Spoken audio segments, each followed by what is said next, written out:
Bienvenidos al módulo de enfermedad cerebrovascular. Este módulo va a estar dividido en capítulos. El primer capítulo va a ser sobre generalidades y neuroanatomía vascular.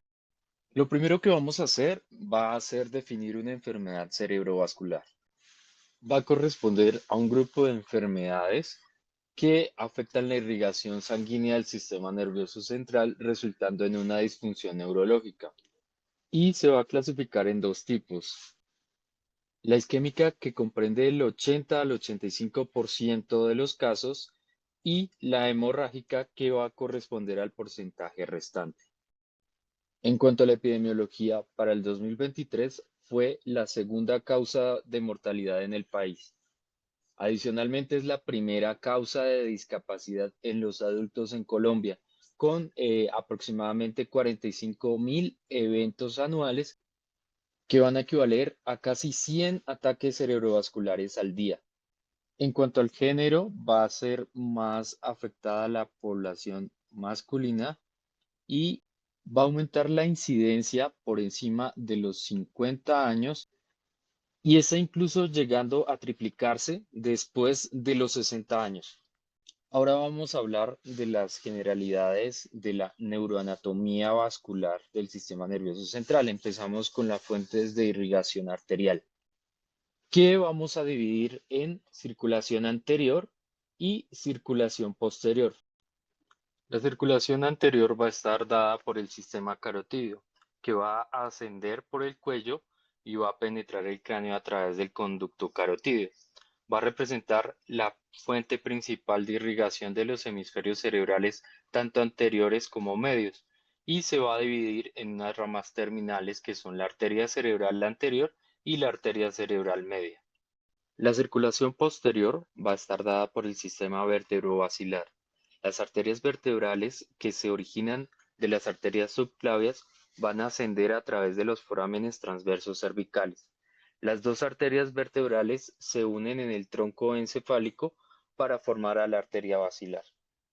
Estas van a irrigar buena parte de la médula espinal, el tronco encefálico, el cerebelo y porciones cerebrales occipital y temporal inferior. Ahora vamos a hablar del polígono de Willis. El polígono de Willis va a ser la estructura anastomotica crucial que va a conectar la circulación anterior con la circulación posterior a nivel de la base del cráneo. Las arterias que lo componen pues van a ser las arterias carótidas internas, la basilar y las comunicantes posteriores y las cerebrales anteriores. Su función fisiopatológica, entonces, van a proporcionar un flujo colateral entre el sistema anterior y posterior y van a proteger el encéfalo de isquemia ante alguna oclusión de vasos principales. Esto pues va a hacer que hayan vías alternativas al flujo sanguíneo entre los hemisferios cerebrales izquierdo y derecho. Ahora hablaremos de los territorios arteriales. Empezamos con la arteria cerebral anterior. Esta se ubica en las caras anterior y medial de la fisura longitudinal cerebral. Se va a anastomosar contralateralmente mediante la arteria comunicante anterior. En cuanto a sus segmentos arteriales, tendremos A1 o precomunicante, que va desde la carótida interna hasta la arteria comunicante anterior. Va a emitir arterias estriadas mediales y centrales anteromediales. A2 o infracallosa poscomunicante, que va a rodear la rodilla del cuerpo calloso, va a enviar unas ramas orbitofrontales y perforantes. A3 o pericallosa va a ascender sobre el cuerpo calloso formando la arteria calloso-marginal, que va a distribuir ramas frontales internas. Entonces, dentro de los territorios irrigados por la arteria cerebral anterior, vamos a tener la superficie medial de los hemisferios cerebrales, eh, los lóbulos frontales, principalmente el giro frontal superior y medial, los lóbulos parietales superiores, el cuerpo calloso y el giro del cíngulo. La arteria cerebral media va a irrigar el 80% de la corteza cerebral y va a ser la más frecuentemente afectada en accidentes cerebrovasculares. En cuanto a sus segmentos, entonces tenemos el segmento M1 horizontal desde la bifurcación carotídea hasta el surco lateral, el segmento M2, unas ramas insulares verticales, también vamos a tener ramas corticales frontales que van a ir a la zona presentral, central y prefrontal, parietales y temporales. Después vamos a tener unas ramas profundas que van a ser llamadas las ramas penetrantes, que van a ir hacia los núcleos lenticulares, la cápsula interna y el tálamo. Entonces, teniendo en cuenta esto, los territorios específicos de la arteria cerebral media van a ser el giro precentral y postcentral, los lóbulos temporales y los parietales anteriores, y en cuanto a estructuras profundas, los núcleos basales, el tálamo y la cápsula interna.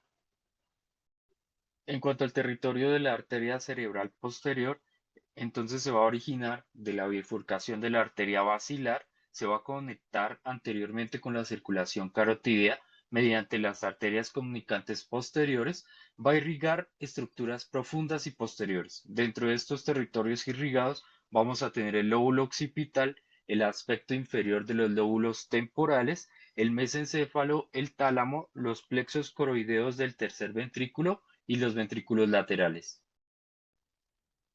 Los territorios de las arterias vertebrales, además de terminar uniéndose como la arteria basilar, durante su recorrido van a dar ramas espinales posteriores que van a irrigar la médula espinal en la porción cervical. También a la arteria cerebelosa inferior anterior o AICA, la arteria basilar va a dar unas ramas pontinas que se van a encargar de la circulación central del puente y también se va a originar la arteria cerebelosa superior, o SCA, que además de irrigar el cerebelo superior, forma territorios paramediales y lateral del tronco encefálico. Dentro de su importancia clínica, entonces, en este aspecto, las oclusiones de este sistema van a producir síndromes lacunares o hemorrágicos específicos con una afectación de los pares craneales característica. En cuanto al drenaje venoso cerebral, entonces vamos a hablar del drenaje venoso superficial. Dentro de las venas superficiales principales vamos a tener la vena silviana superficial que va a drenar la región de la ínsula y la corteza adyacente, las venas rolándicas que van a drenar el área sensitiva y motora, la vena anastomótica superior o también llamada vena de Trollard, que conecta la vena silviana superficial con el seno sagital superior. Adicionalmente, la vena anastomótica inferior o vena de la V, que va a conectar la vena silviana superficial con el seno transverso. Y hablando del drenaje venoso profundo, entonces vamos a tener el drenaje de estructuras como el tálamo, los núcleos basales, la sustancia blanca profunda. Entonces, dentro de estas venas profundas principales, vamos a tener las venas tálamo-estriadas superiores que van a drenar en la vena cerebral interna, las venas tálamo-estriadas inferiores que van a drenar en la vena basal, la vena cerebral interna que va a drenar estructuras profundas mediales, la vena basal o vena de Rosendahl que va a drenar estructuras temporales profundas. Y tenemos que tener en cuenta que la convergencia de ambos sistemas en la vena cerebral magna posteriormente van a formar el seno recto. Y hablando finalmente de los senos durales, entonces tenemos los principales senos venosos. Van a ser el seno sagital superior, que va a drenar venas superficiales corticales, el seno sagital inferior, que va a continuar desde la vena cerebral interna, el seno recto, que va a ser formado por la confluencia de los senos sagital inferior y vena cerebral magna, el seno transverso que va a drenar la sangre hacia el conducto auditivo interno, el seno sigmoideo que va a ser la continuación del transverso en una forma de S, el seno petroso superior que va a drenar al tronco encefálico y finalmente vamos a tener que todos estos senos van a converger y drenar conjuntamente en la vena yugular interna que va a retornar la sangre al corazón.